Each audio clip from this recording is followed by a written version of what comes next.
যুক্তরাজ্যে জব্দ হচ্ছে টিউলিপের অবৈধ সম্পদ।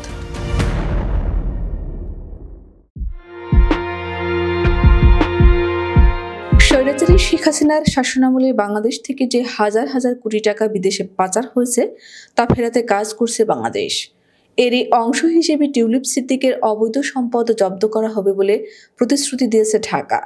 দুর্নীতি, অর্থ আত্মসাৎ এবং লন্ডনে উপহার পাওয়া দুটি ফ্ল্যাটের তথ্য গোপন করায় চাপের মুখে মন্ত্রিত্ব হারিয়েছে যুক্তরাজ্যের সাবেক দুর্নীতি বিরোধী মন্ত্রী টিউলিপ সিদ্দিক।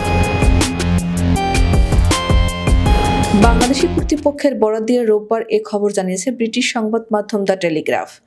সংবাদ মাধ্যমটি বলছে, বাংলাদেশ কর্মকর্তাদের জানিয়েছেন লন্ডনে টিউলিপের যে কোটি কোটি টাকার সম্পদের খোঁজ পাওয়া গেছে তা বাংলাদেশ থেকে পাচারকৃত অর্থে কেনা। বাংলাদেশ এরই মধ্যে টিউলিপ, তার খালা ও পরিবারের অন্যান্য সদস্যদের ব্যাপক দুর্নীতির তদন্তে বহু দেশের সঙ্গে যোগাযোগ করছে। টিউলিপ সিদ্দিক দীর্ঘদিন ধরে যুক্তরাজ্যে বসবাস করেন। তিনি দেশটির ক্ষমতাসীন লেবার পার্টির পার্লামেন্ট সদস্য। তিনি স্বৈরাচারী শেখ হাসিনার বোন শেখ রেহানার মেয়ে। টিউলিপ যুক্তরাজ্যের পার্লামেন্টে লেবার পার্টির একজন সদস্য এবং সিটি মিনিস্টার হিসেবে দায়িত্ব পালন করছিলেন। তবে বাংলাদেশে আওয়ামী লীগ ও শেখ পরিবারের দুর্নীতির সঙ্গে তার নাম উঠে আসার প্রেক্ষাপটে সম্প্রতি মন্ত্রিত্ব থেকে পদত্যাগ করতে বাধ্য হন তিনি। বাংলাদেশের ছাত্র জনতার গণ আন্দোলনের সরকার পতনের পর শেখ হাসিনা ও তার পরিবারের সদস্যদের ব্যাপক দুর্নীতি নিয়ে তদন্ত করছে বাংলাদেশের দুর্নীতি দমন কমিশন। অন্যদিকে যুক্তরাজ্যের সাবেক সিটি মিনিস্টার টিউলিপ সিদ্দিকের বিরুদ্ধে দুর্নীতির তদন্ত করছে দেশটির ন্যাশনাল ক্রাইম এজেন্সির গোয়েন্দা কর্মকর্তারা।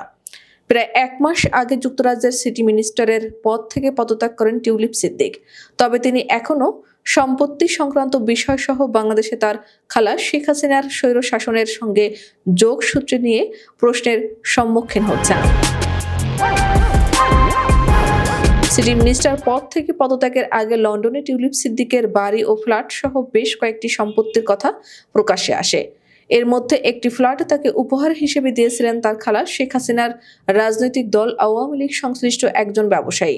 তবে অভিযোগ ওঠে এই ফ্ল্যাট প্রকৃতপক্ষে বাংলাদেশ থেকে পাচার করা অর্থে কেনা।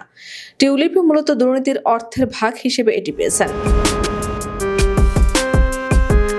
বাংলাদেশের রাশিয়ার অর্থায়নে নির্মিত রূপপুর পারমাণবিক বিদ্যুৎ প্রকল্প থেকে ৩.৯ বিলিয়ন পাউন্ড আত্মসাতের অভিযোগ রয়েছে টিউলিপ সিদ্দিক, তার খালা স্বৈরাচার শেখ হাসিনা সহ তাদের পরিবারের অন্য সদস্যদের বিরুদ্ধে, যা তদন্ত করছে বাংলাদেশের দুর্নীতি দমন কমিশন। লন্ডনে টিউলিপের মালিকানাধীন ৭ লাখ পাউন্ড মূল্যের ফ্ল্যাট সেই দুর্নীতির অর্থে কেনা হয়েছে কিনা তাও খতিয়ে দেখা হচ্ছে তদন্তে।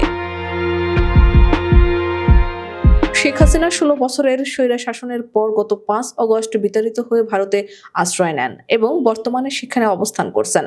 তার শাসনামলে বিরোধীদের ওপর দমন, পীড়ন, গ্রেফতার এবং বিচার বহির্ভূত হত্যাকাণ্ডের অভিযোগ উঠেছিল। একই সঙ্গে সাবেক প্রধানমন্ত্রী ও তার সহযোগীদের বিরুদ্ধে রাষ্ট্রীয় তহবিল থেকে বিপুল পরিমাণ অর্থ আত্মসাতের অভিযোগ রয়েছে। দুদকের ধারণা, রূপপুর পারমাণবিক প্রকল্প থেকে আত্মসাৎকৃত অর্থের মাধ্যমে লন্ডনে বিলাসবহুল সম্পত্তি কেনা হয়েছে। টিউলিপ সিদ্দিকের ফ্ল্যাট ছাড়াও তার পরিবারের অন্য সদস্যদের উত্তর লন্ডনে ৬.৫ লাখ পাউন্ড মূল্যের একটি ফ্ল্যাট সহ ১৫,৮০,০০০ পাউন্ডের আরেকটি সম্পত্তি রয়েছে বলে অভিযোগ উঠেছে।